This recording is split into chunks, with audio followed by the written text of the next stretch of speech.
जो कोने कोने से भी खूबसूरत और शांत था। यहाँ के लोग भी अपने गांव की तरह शांत और दयालु थे।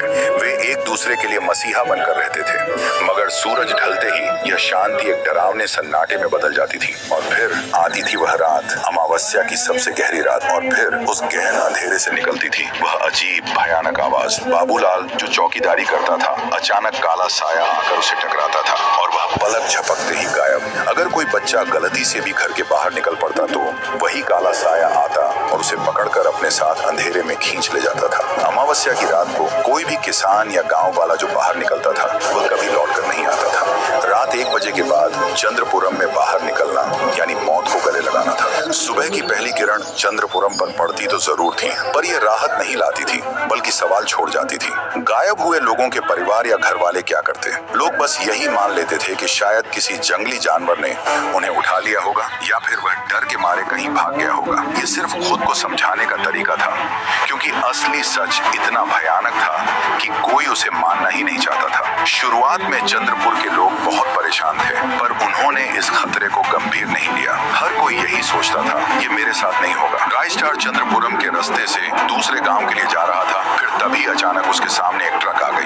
रायस्टार वक्त रहते अपनी बाइक को चंद्रपुरम में मोड़ लेता है। तेज गति के कारण उसका संतुलन बिगड़ रहा था। तभी चंद्रपुरम में शाम हो जाती है। धीरे धीरे अंधेरा हो रहा था, पर अनजान रायस्टार और आगे बढ़ता जाता है। पर इस बार चंद्रपुरम में शाम के वक्त में ही अलग अलग आवाजें आ रही थी, जो रात के 1 बजे आती हैं। वक्त के साथ गांव में अफरा तफरी मच जाती है। सारे लोग उस साए के डर से अपने अपने घर में अंदर घुस रहे थे। किसी का बदन थर थर कांप रहा था तो कोई पसीने से लथपथ था, पर फिर भी रायस्टार आगे बढ़ता जाता है। उसको काले साए के बारे में कुछ पता नहीं था। पल भर में इतनी शांति देखकर रायस्टार सोच में पड़ गया, इतनी जल्दी सब कहाँ गए? तभी एक आदमी उतर जाओ, जरा भी देर मत करो, और नीचे उतरा। वह आदमी बोला, अगर मरना नहीं है तो चलो मेरे साथ। रायस्टार बिना कोई सवाल किए उस आदमी के साथ दौड़ पड़ा। दोनों एक घर में घुसे और पुरानी खिड़की के पास रुक गए। रायस्टार कुछ समझ नहीं पा रहा था। उसने घबराए हुए आदमी से पूछा, तुम मुझे इतनी हड़बड़ी में यहाँ क्यों लाए? गांव में चल क्या रहा है? सब लोग कहाँ हैं? आदमी की आंखों में डर था। उसने कांपती आवाज में कहा, भाई ये गांव मौत का पिंजरा है। अमावस्या की रात जो भी बाहर निकलता है उसे एक काला साया उठा ले जाता है, इसलिए तुम्हें खींच लाया। सारे बाबा आए पर कोई फायदा नहीं हुआ। रायस्टार के रोंगटे खड़े हो गए। तभी बाहर से दबे पांव चलने की आवाज आई। 2 आदमी एक मरे हुए इंसान को कांधे पर लाद कर गांव के बाहर जा रहे थे। रायस्टार पेड़ के पीछे छिप गया। ये लोग लाश को कहाँ ले जा रहे हैं? उसने सोचा और उनका पीछा किया। वे दोनों एक खतरनाक जंगल में पहुंचे, जहाँ एक पुराना डरावना कुआं था। वे लाश को फेंकने ही वाले थे कि पीछे से आवाज आई, रुक जाओ। तीनों पीछे मुड़े। सामने रायस्टार खड़ा था। कौन हो तुम? लाश को यहाँ क्यों ला रहे हो? सच बताओ वरना अंजाम बुरा होगा।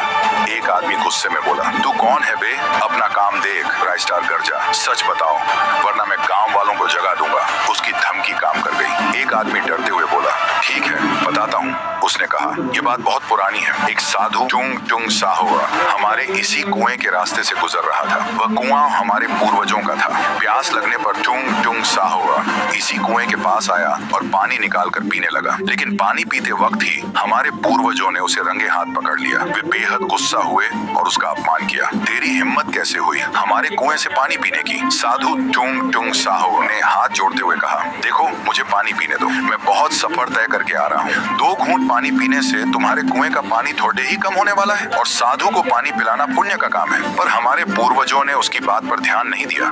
टुंग साहुआ के पास आए, उसे धक्का दिया और कुएं के पास से भगा दिया। उसे जंगल के बाहर निकाल दिया गया। लेकिन जाते जाते टुंग साहुआ यह भयंकर शाप दे दिया, तुम्हारा यह कुआं कभी पानी नहीं मांगेगा, यह खून मांगेगा, और अगर इसे खून न मिला तो यह तुम्हारे खून का प्यासा हो जाएगा। पहले तो किसी ने उस साधु की बात को गंभीरता से नहीं लिया, लेकिन उसके कुछ ही दिन बाद हमारे गांव पर मुसीबतों का पहाड़ टूट पड़ा। खेत पूरी तरह से सूखने लगे, जमीन बंजर पड़ गई थी, व्यापार ठंडा पड़ने लगा, दुकान पर एक मच्छर तक नहीं आता था, भूख की करीब तक की नौबत आन पड़ती, घर में सब लोग बीमार पड़ने लगे। कोई खांसते खांसते दम तो ढा देता तो किसी को अचानक दिल का दौरा आ जाता। जब यह सब हमारे पूर्वजों के सिर से जाने लगा, तब अमावस्या की रात ठीक 1 बजे उन्होंने एक गरीब किसान की लाश लाई और सीधा उस कुएं में फेंक दी। कुएं के अंदर से एक भयानक निगलने की आवाज आई। उसके बाद से सब पहले जैसा हो गया। खेत में अच्छी फसल उगाई और व्यापार फिर से चलने लगा। अगर हम हर अमावस्या की रात को एक बलि नहीं देंगे तो हमारे घर में औरतें, बच्चे मारे जाएंगे। ये सुनकर राइस्टार दंग रह गया। उसके चेहरे पर भयंकर गुस्सा छा गया। तुम 4 की जान बचाने के चक्कर में 40 लोगों को मार रहे हो? ये तुमने गलत किया है, इसकी सजा जरूर मिलेगी। राइस्टार ने तुरंत उन्हें दबोचा और गांव वालों की मदद से लॉकअप में बंद करवा दिया। वह दोनों आदमी जेल में तक ढपते रहे। उसके बाद से चंद्रपुरम में शांति लौट आई। लोगों के बीच का डर खत्म हो गया और गांव के लोग खुशी से झूम उठे। लेकिन उन दोनों की बातें सुनकर ऐसा लग रहा था कि यह शाप कभी खत्म नहीं होने वाला है।